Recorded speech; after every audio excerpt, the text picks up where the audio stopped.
Shalom à tous les esprits, shalom à la Côte d'Ivoire et que Dieu bénisse notre beau pays qui est la Côte d'Ivoire. Un pays mis à part où souvent les gens sont aigris lorsqu'ils n'ont pas le droit d'être aigris, où les gens sont contents, où de temps en temps le voisin aime regarder dans la sauce du voisin, plutôt de la voisine, dans le but de savoir qu'est-ce qu'ils ont mangé au lieu de s'intéresser à sa propre vie. C'est un pays magnifique que j'aime bien. Là, je suis actuellement en mission au niveau de Paris, d'où j'aurai une importante conférence sur des futurs milliardaires. Donner des codes et des stratégies. Parce que comme Martin Luther King pouvait prendre le soin de le dire, la religion vraie est celle qui a la capacité de pouvoir transformer l'âme d'une personne, l'économie d'une personne et l'environnement d'une personne. Toute religion incapable de pouvoir transformer la personnalité de quelqu'un sur le plan spirituel, matériel et financier, je pense que cette religion a échoué. Et je suis entièrement d'accord. Gandhi pouvait dire, si les chrétiens, de façon claire et véritable, se comportaient réellement comme Jésus lui-même, tout le monde entier aurait été gagné à l'Éternel. Vous savez, ce matin, je me suis réveillé. Je suis en train de préparer mes différents messages, ainsi que de finaliser certains livres que je suis en train d'écrire, parce qu'il est plus qu'important que je laisse des traces après mon passage sur la terre, parce que personne n'est éternel.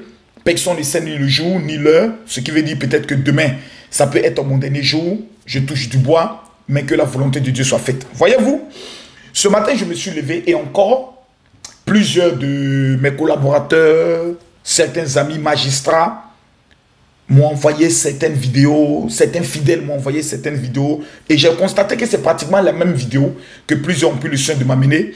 Et toujours, hein, bon, écoutez, les prophètes en Côte d'Ivoire, bon, c'est de ce monsieur-là que j'aimerais vous parler, voilà. Je sais que vous avez déjà vu la vidéo. On va un peu l'écouter.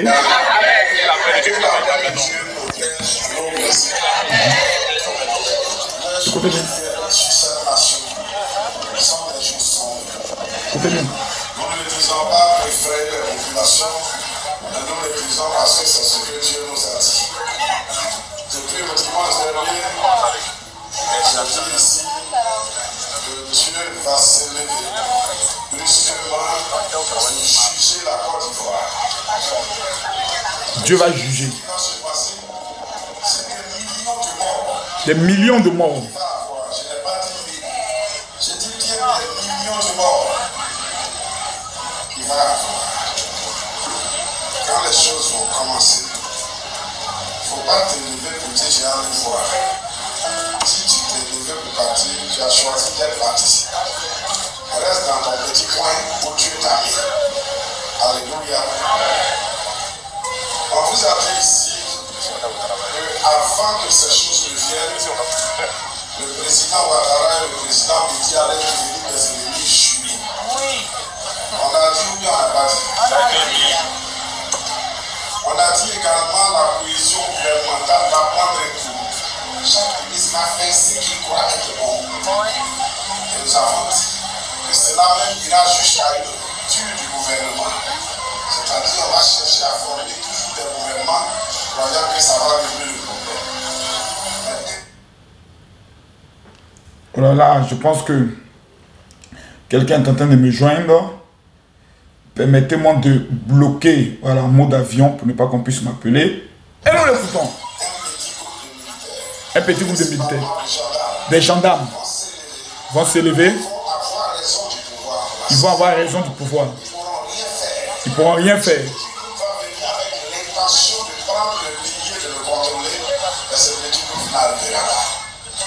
Ce que Dieu a résolu, ce que Dieu a préparé, c'est eux qui vont prendre le pays. Et je vous dis, vous avez une distance, nous sommes à 16 mètres de ces événements. 16 mètres. 16 mètres de ces événements. En termes d'accouchement, l'enfant est sorti jusqu'au bas du genou. Donc vous devez comprendre qu'il ne reste que le caractère spontané et brusque de la chose. Ce que Dieu a dit, ça va se faire. Alléluia. On ne le dit pas parce qu'on est contre le président, on est contre qui que ce soit. C'est ce que Dieu nous a dit. Et depuis des années, je vous répète que Dieu nous a préparé pour cette tâche. Nous n'allons pas reculer. Et je vous ai dit, il y a un pasteur en Côte d'Ivoire que le président Ouattara ne peut pas arrêter. Ça fait des années que je dis, il ne peut pas, parce que Dieu nous a préparé pour cette tâche, nous allons changer l'image de ce pays avec la puissance de l'évangile de Christ. Voilà, bon. Je sais que beaucoup de personnes l'ont reçu. Beaucoup de personnes sont en train de partager cette vidéo. Et beaucoup de personnes aimeraient un peu connaître quelle est la position de façon exacte du général Kami Makosso pour deux raisons. Pour la première raison, en tant que le secrétaire général des pasteurs de Côte d'Ivoire, et en deuxième plan, en tant que le général lui-même, le père des esprits, le père de la Cosa Nostra, l'homme à l'intelligence aiguisée. Voyez-vous, quand j'écoute, je ne vais pas d'abord douter de son ministère, ni dire ce qu'il dit est vrai ou faux, mais on va d'abord aller sur le plan analyse intellectuelle de façon claire. Parce que Dieu, là, il est au ciel. Et puis nous, là, on est sur la terre. Donc il y a des réalités que nous vivons. Quand un prophète dit qu'il y aura des millions de morts, je précise, des millions de morts. On n'a pas dit, il précise, je n'ai pas dit des milliers, mais des millions de morts. Or, nous savons que le seul pays qui a connu un génocide de près d'1 million de morts, c'est le Rwanda. Donc, techniquement parlant, j'aimerais un peu que le prophète nous explique comment la Côte d'Ivoire va dépasser le Rwanda au moment où aujourd'hui, tous les yeux sont désormais ouverts sur les différentes nations pour éviter qu'ils puissent même avoir plus de 50 000 morts, à savoir 100 000 morts dans un pays, à moins d'une intervention directe, je peux le dire, de la communauté internationale. Allons un peu doucement et un peu réfléchissons. Un groupe de militaires, principalement des gendarmes, le pasteur est en train de mettre actuellement des problèmes sur les gendarmes. Les pauvres enfants qui sont assis. Désormais, tous les regards vont commencer à se porter sur eux. Les pauvres qui ne demandent qu'à faire le travail, je peux dire le travail, pour manger et nourrir leur famille. Ils vont commencer à mettre un peu des brigades et autres sur ces personnes, commencer à ouvrir des pauvres personnes, demain d'autres se feront arrêter inutilement sous prétexte que peut-être que ces personnes préparent un coup. Donc mettre la vie de certains individus en danger de façon inutile. Vous voyez, quand demain, parce qu'il y a des pasteurs très bêtes, parce qu'il y a des... Vous savez, ce n'est pas tous ceux qui prennent la Bible qui disent qu'ils sont pasteurs, qui sont intelligents, hein. Il y a des attardés mentaux, c'est-à-dire il y a des personnes qu'on a mis à l'église, on devait faire les délivrances, on a chassé les démons, ils sont restés dans l'église il y a longtemps, le démon ne veut pas partir. Et un jour, ces personnes se sont levées et ont dit, moi, pasteur, Dieu m'a parlé, que moi aussi, Dieu m'a appelé, je suis serviteur de l'Éternel. Donc aujourd'hui, n'importe qui peut se lever, prendre une Bible, louer une salle, commencer à taper un tam-tam, boum, boum, boum, boum, boum, pour dire, ainsi par l'Éternel, ainsi par l'Éternel. Les femmes commenceront à venir, elles vont inviter les camarades, paf, c'est devenu une église. Nous avons mené un combat dans ce pays pour faire l'identification des pasteurs. Permettre à ce que chaque pasteur soit identifié et une carte. Tu n'as pas ta carte, tu n'as pas le droit d'exercer. L'État ne nous a pas accompagnés. Aujourd'hui, quand je regarde ces gens de prophètes, j'aimerais acclamer parce que voici le désordre que nous voulons prendre le soin d'éviter après que Malachi ait révélé des choses dans ce pays qui a conduit la Côte d'Ivoire après des milliers de morts. Voici encore un. Demain, on dira, non mais fermez-moi toutes ces églises et autres. La laïcité ne le permet pas. C'est soulever encore une prochaine autre guerre qui va maintenant prendre une tendance religieuse. Je tiens à écarter cela et je tiens à ne même pas parler de cela. Tout milieu a le droit de s'organiser. Ce monsieur-là, c'est un menteur patenté pour deux raisons. Un, Dieu te parle, mais tu es encore sous les bâches. C'est-à-dire, le caractère même de l'endroit où tu pries ton Dieu n'a même pas changé. Quand on regarde la vie même des fidèles qui sont assis, tu vois un esprit de pauvreté notoire. Parce qu'il n'y a qu'aux abrutis comme ça que tu peux aller raconter des choses qui est amen. Toi seul tu es en costume. Tous les autres sont habillés de façon précaire. Dans des conditions précaires. Dans un quartier précaire. C'est à toi Dieu prend le soin de parler. En disant qu'il y aura des milliers de morts. Un coupuscule de gendarmes. Et il va plus loin parce que je n'ai pas voulu continuer avec cette vidéo. Il va plus loin. Demain, quand un tel individu sera interpellé, mis aux arrêts. Oh, on dit, voilà Makosso. Tu vois, le régime a commencé à arrêter les pasteurs. Ce n'est pas un homme de Dieu. La Bible dit quand la prophétie vient, c'est pour édifier, consoler.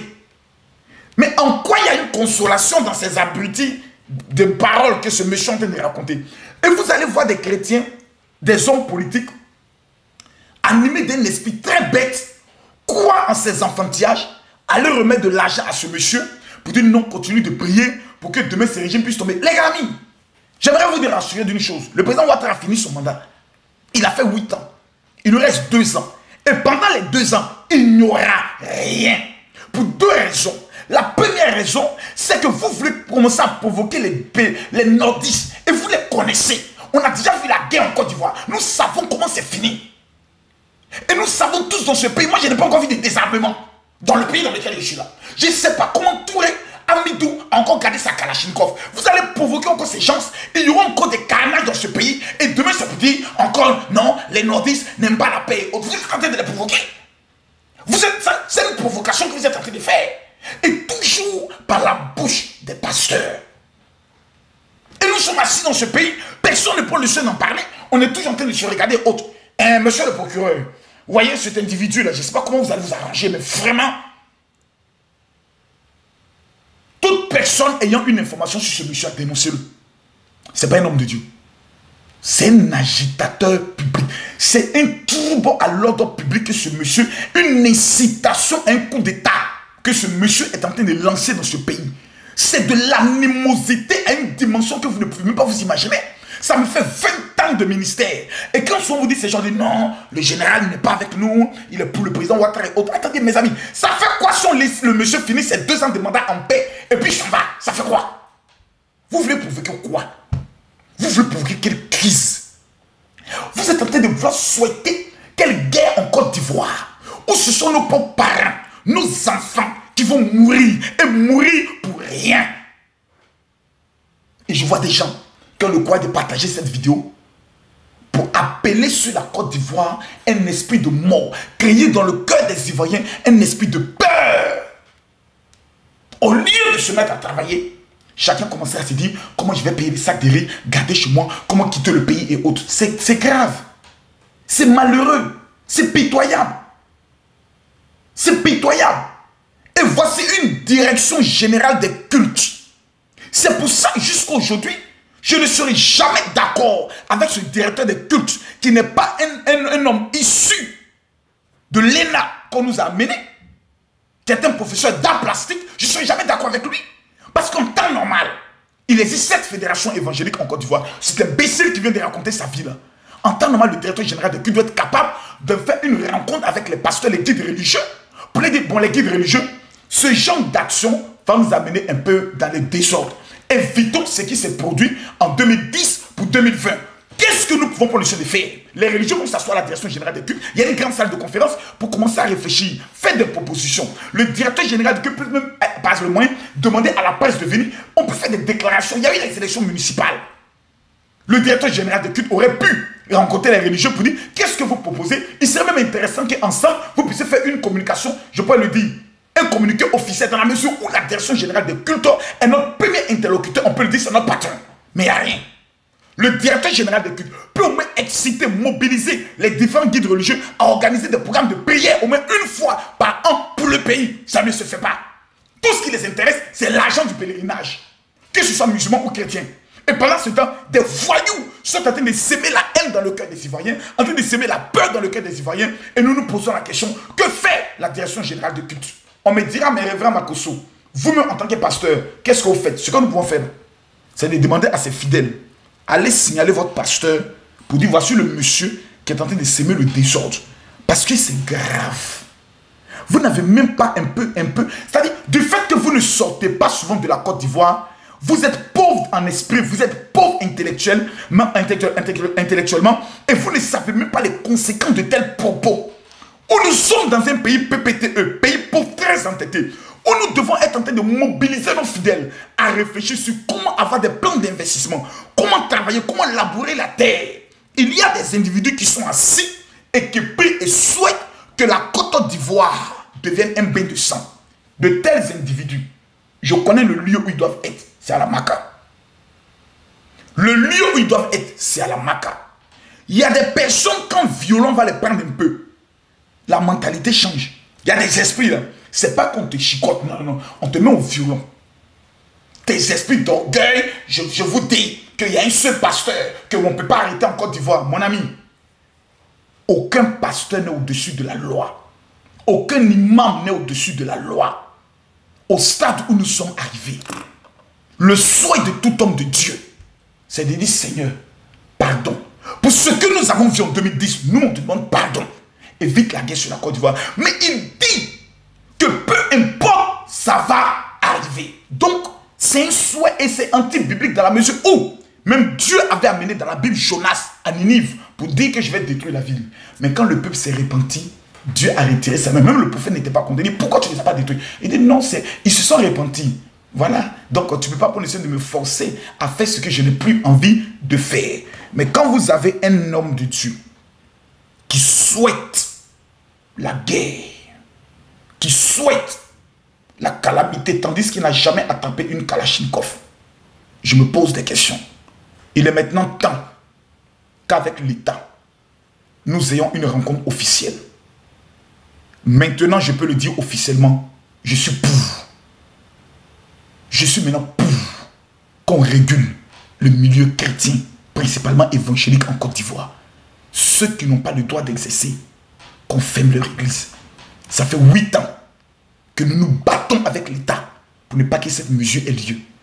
Mais quand on commence à constater les abus de faiblesse, les manipulations des hommes de Dieu qui, avant d'organiser une croisade, amènent des ONG dans des quartiers pour identifier tout le quartier, pour les faire croire qu'on vient les aider. Mais tandis que l'ONG n'est pas reliée à l'église, des ONG indépendantes, que des médecins sont pris pour essayer de faire des rapports que la personne est séropositive. Et une semaine, le même médecin fait un autre rapport pour dire que la personne est séronégative, pour narquer la population.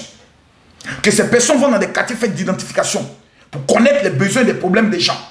Soit disant c'est des ONG à but non lucratif qui viendront les aider. Et que 2 mois plus tard, le même pasteur vient dans la ville, tenir une conférence, une croisade, et il commence à citer des noms à partir de la base de données de l'identification de l'ONG. Je trouve que l'église, qui doit être un outil de développement, aujourd'hui plusieurs bergers, même catholiques, sont rentrés dans ces systèmes. Nous avons des documents, nous avons des noms, nous avons des dossiers. Nous nous sommes tus parce que nous ne voulons pas de scandale en Côte d'Ivoire.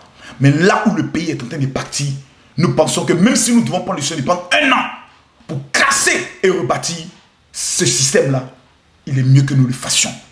Trop, ça devient trop. De tels moutons ne peuvent pas être dans notre bergerie et s'aimer le désordre continuellement. Ou demain, c'est toute une corporation qui allons payer. Il y a des personnes qui ont abandonné tout pour devenir pasteurs. Certains sont procureurs, certains étaient des avocats, certains étaient des ingénieurs, certains étaient des ambassadeurs, certains avaient une carrière de journaliste comme moi, certains avaient une carrière de, je peux le dire, d'avocat comme mes rêves que je voulais faire, journaliste, avocat, ainsi que présentateur télévisé. On a tout abandonné. Nous ne sommes pas parfaits. Mais dans nos faiblesses, nous ne devons pas être capables de livrer un peuple. Que l'État prenne ses responsabilités. Monsieur le ministre de l'Intérieur, vous qui refusez de rencontrer les religieux, parce que vous êtes dans votre confort, il est maintenant temps que vous vous réveillez.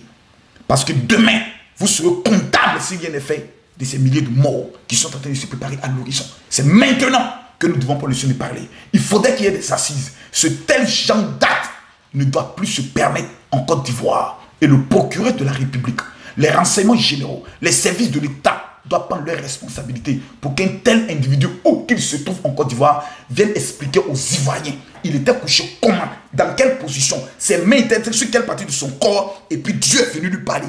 Dieu est au ciel, il va nous le montrer, nous tous, pour qu'il nous parle, nous tous, on va entendre Dieu. C'est grave, c'est très grave.